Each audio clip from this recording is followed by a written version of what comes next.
दोस्तों, क्या भारत का पश्चिम बंगाल एक बार फिर कश्मीर बनने के रास्ते पर निकल चुका है। और जिस तरीके से कुछ सालों पहले तक हमें कश्मीर में पथराव देखने को मिलता था, आज सेम पथराव पश्चिम बंगाल के मुर्शिदाबाद में देखने को मिल रहा है। और ये बात हम नहीं बल्कि कई मीडिया रिपोर्ट्स के साथ साथ कई बड़े नेताओं ने एक्सेप्ट करनी शुरू कर दी है कि आज पश्चिम बंगाल के मुर्शिदाबाद में जो हिंसा देखने को मिल रही है, इसके पीछे बांग्लादेश का सीधे सीधे हाथ हो सकता है। क्योंकि बांग्लादेश वह राज्य है जो कि भारत को बांग्लादेश से जोड़ने का काम करता है। और आज बांग्लादेश में अनस्टेबिलिटी इतनी ज़्यादा है जिसको लेकर के ये सारे सबूत एक ही डायरेक्शन में जाते हैं। और बांग्लादेश की अंतरिम सरकार के मोहम्मद यूनुस चीन और पाकिस्तान को किस तरीके से अपने देश में एंट्री दे रहे हैं और इससे भारत के लिए कैसे दिक्कत खड़ी हो सकती है, ये आप सब जानते हैं। और रिसेंटली भारत ने बांग्लादेश को काफी बड़ा झटका दिया है, तो ये उसका बदला हो सकता है। लेकिन भारत में पास किए गए वक्फ अमेंडमेंट एक्ट को लेकर के ये सारी हिंसा देखने को मिली है। आज के इस वीडियो में जानने की कोशिश करेंगे कि क्या कुछ चला है पश्चिम बंगाल के मुर्शिदाबाद में और यहाँ पर कौन कौन से नए एंगल सामने निकल के आए हैं। बांग्लादेश और पाकिस्तान की इन्वॉल्वमेंट यहाँ पर कैसे हो सकती है और बहुत सारे ऐसे ग्रुप्स जो कि बांग्लादेश के अंदर पुरानी सरकारों ने बंद कर दिए थे या फिर उन पर बैन लगा दिया था, वो अब पूरी तरीके से एक्टिव हो चुके हैं और ये सारे ऑपरेशन स्टार्ट हुए हैं। यदि आपको हमारा काम पसंद आए तो वीडियो को लाइक, चैनल को सब्सक्राइब और वीडियो को शेयर जरूर कीजिएगा, क्योंकि बांग्लादेश पर बनाए हुए वीडियोस को रिस्ट्रिक्टेड कर दिया जाता है क्योंकि हम सच्चाई दिखाते हैं। तो कहानी यह है कि पश्चिम बंगाल के मुर्शिदाबाद जिले में वक्फ संशोधन कानून के खिलाफ विरोध प्रदर्शन शुरू होते हैं। पहले तो शांति से विरोध देखने को मिलते हैं जिसमें राज्य सरकार या केंद्र सरकार को कोई दिक्कत नहीं थी, लेकिन किसी भी व्यक्ति को, किसी भी संगठन को प्रदर्शन करने का अधिकार है और वो प्रदर्शन कर सकता है, लेकिन शांतिपूर्वक। अगर आप नियम कानून को तोड़ने की कोशिश करते हैं तो आपको प्रदर्शन करने का अधिकार नहीं है। और इसी विरोध प्रदर्शन के चलते हिंसा भड़क जाती है, पूरे राज्य के अंदर भूचाल आ गया और 12 अप्रैल 2025 को ये हिंसा बढ़ती चली गई। अब तक आंकड़ों के मुताबिक हिंसा में कम से कम 3 लोगों की जान जा चुकी है और 150 से भी ज्यादा लोग गिरफ्तार किए गए हैं। सैकड़ों की संख्या में लोग घायल हुए हैं। लेकिन इस चीज पर बड़ा बयान सामने निकल के आया पश्चिम बंगाल विधानसभा के विपक्ष नेता, भारतीय जनता पार्टी के वरिष्ठ नेता जिनका नाम है शुवेंदु अधिकारी। इस हिंसा के पीछे उन्होंने सीधे सीधे बांग्लादेश की साजिश का दावा किया है, जिसके बाद राष्ट्रपति शासन की मांग तेज हो गई और हिंदू में छपी रिपोर्ट के मुताबिक 2026 के विधानसभा चुनाव को राष्ट्रपति शासन तक के लिए मांग की गई है। और ज्यादा डिटेल्स की बात की जाए तो 8 अप्रैल 2025 को जब वक्फ संशोधन कानून लागू होने के बाद मुर्शिदाबाद में विरोध प्रदर्शन शुरू हुए तो ये हिंसा अब बड़ी हो गई। जहां 11 अप्रैल 2025 को खबर सामने निकल के आती है टाइम्स ऑफ इंडिया के माध्यम से कि ये जो भयानक रूप हमें देखने को मिल रहा है भारत के राज्य में, इसमें सूती, धुलियान और शमशेरगंज जैसे क्षेत्रों में प्रदर्शनकारियों ने पुलिस वाहनों पर आग लगा दी, पथराव किया और राष्ट्रीय राजमार्ग 12 को पूरी तरीके से ब्लॉक करने की कोशिश की। इस हिंसा में 3 लोगों की मौत की खबर सामने आई है, जिसमें से एक व्यक्ति को पुलिस की गोली लगने से भी अपनी जान से हाथ धोना पड़ा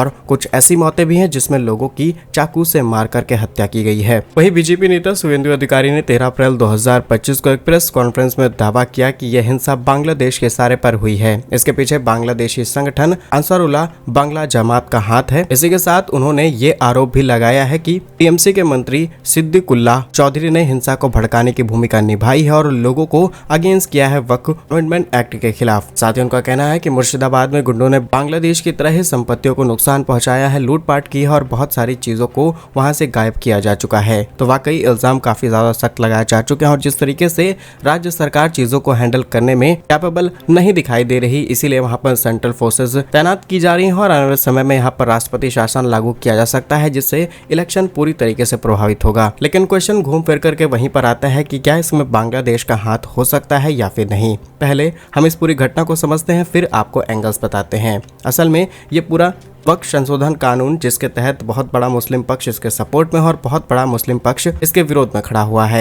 8 अप्रैल 2025 को इसे लागू किया गया, जिसमें मुस्लिम धार्मिक संपत्तियों पर प्रतिबंध और पारदर्शिता लाने और भ्रष्टाचार को कम करने के उद्देश्य से लाया गया। और इस कानून के अनुसार विपक्षी दलों ने मुस्लिम विरोधी करार दिया, जिसमें कांग्रेस की सोनिया गांधी ने इसे संविधान पर हमला बताया। मुर्शिदाबाद में एक मुस्लिम बहुल जिला है और इस कानून के खिलाफ बड़े पैमाने पर विरोध प्रदर्शन शुरू हो जाते हैं। प्रदर्शनकारियों ने दावा किया कि यह कानून कानून मुस्लिम धार्मिक चीजों को कमजोर करता है और इस दौरान प्रदर्शन हिंसक हो गए और इसमें पुलिस और लोगों के बीच पथराव देखने को मिला। पथराव वैसा ही जैसा कि कुछ समय पहले कश्मीर में देखने को मिलता था 370 के समय में। अब अगर लिंक्स की बात की जाए तो डेफिनेटली बांग्लादेश का हाथ हो सकता है अगर करंट सिचुएशन को ध्यान में रखा जाए, बिकॉज बांग्लादेश ने पाकिस्तान को डायरेक्टली एंट्री दे दी है। पाकिस्तान के आईएसआई हेड कई बार बांग्लादेश आना जाना शुरू कर चुके हैं। सेकंड चीज़ कि बांग्लादेश ने पाकिस्तान के साथ डायरेक्ट शिप कनेक्टिविटी को फिर से रिस्टार्ट कर दिया है करीब 54 से 55 सालों बाद, और अब बांग्लादेश पाकिस्तान से कुछ भी चीज़ें आसानी से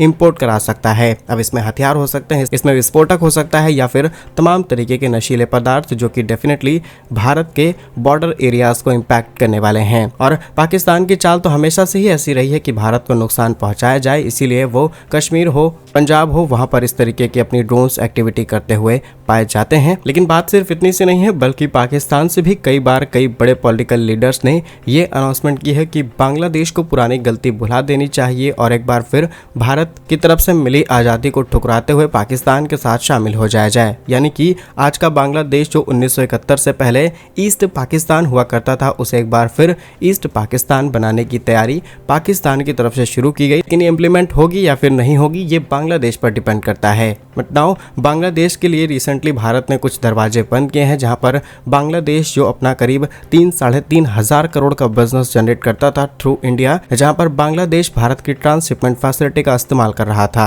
साल 2020 में भारत ने इस ट्रांसशिपमेंट फैसिलिटी को ओपन किया, जिसमें भारत ने बांग्लादेश, भूटान, नेपाल, म्यांमार जैसे देशों को अपने पोर्ट्स और एयरपोर्ट्स का एक्सेस दिया, क्योंकि भारत से हर घंटे कई विमान, कई शिप दुनिया के कोने कोने में जाया करते हैं और इन देशों के अंदर जो भी प्रोडक्शन किया जाता है उसको एक्सपोर्ट करने के लिए इन रूट्स का इस्तेमाल किया जा रहा था, जिससे इन देशों की ट्रांसपोर्टेशन कॉस्ट कम आ रही थी और ये मैक्सिमम प्रॉफिट जनरेट कर पा रहे थे। बांग्लादेश के आंकड़े की बात की जाए तो बांग्लादेश से हर साल भारत में करीब 4 से 5 हजार ट्रक आ रहे थे अपना माल लेकर के, जो टेक्सटाइल का था। टेक्सटाइल से जुड़ा हुआ माल लेकर के भारतीय पोर्ट्स और एयरपोर्ट्स पे आकर के उसे सीधे यूरोप, अमेरिका और दुनिया के तमाम देशों में एक्सपोर्ट करके मोटी कमाई कर रहे थे। लेकिन भारत ने इस फैसिलिटी को सिर्फ बांग्लादेश के लिए सस्पेंड कर दिया है और डेफिनेटली इससे बांग्लादेश को काफी ज्यादा आर्थिक नुकसान होगा। ऐसे में बांग्लादेश अपना गुस्सा निकालने के लिए कुछ ना कुछ हिंसात्मक चीजें कर सकता है, लेकिन इस बात को गारंटी से बोल देना कि बांग्लादेश की इन्वॉल्वमेंट है जो कि आज पश्चिम बंगाल के अंदर चल रहा है तो शायद सही नहीं होगा, क्योंकि जब तक कोई एडवांस एविडेंस हमारे सामने नहीं आता तब तक ये बात नहीं कही जा सकती। लेकिन विपक्षी नेताओं यानी कि बीजेपी लीडर्स ने जो बात कही है वो भी किसी न किसी बेसिस पर कही होगी। यदि वो अपने इन बातों को कंफर्म कर देते हैं तो डेफिनेटली बांग्लादेश को और ज्यादा बड़ा सेटबैक भारत से झेलना पड़ सकता है, क्योंकि अभी तक भारत बहुत छोटे छोटे फैसले लेते हुए बांग्लादेश को दिक्कत दे रहा है। लेकिन अगर ये पता चलता है कि सच में इनके इन्वॉल्वमेंट यहाँ पर है तो डेफिनेटली भारत एक बड़ा एक्शन प्लान कर सकता है और हो सकता है कि भारत को ये सब कुछ पता हो कि बांग्लादेश यहाँ पर इन्वॉल्व होने वाला है, भारत के अंदर हिंसा में इनका हाथ हो सकता है। इसीलिए भारत ने बांग्लादेश को चौतरफा घेरना शुरू कर दिया था, चाहे बांग्लादेश के आसपास हथियारों की डिप्लॉयमेंट हो या फिर सेंट्रल फोर्सेस को अलर्ट करना, ये सब कुछ भारत पहले से ही प्लान करके बैठा है। बाकी क्या कुछ मानना है आपका इस खबर पर हमें जरूर बताइए। इन बांग्लादेशियों का इलाज किस तरीके से किया जाना चाहिए कमेंट्स में जरूर लिखिएगा, क्योंकि आप भले ना लिखें बांग्लादेश के लोग कमेंट्स में बहुत कुछ लिख करके जाने वाले हैं। आप भारत के ऐसे ही वीडियोस देखने के लिए वीडियो को लाइक, चैनल को सब्सक्राइब जरूर कीजिएगा। वंदे मातरम, भारत माता की जय।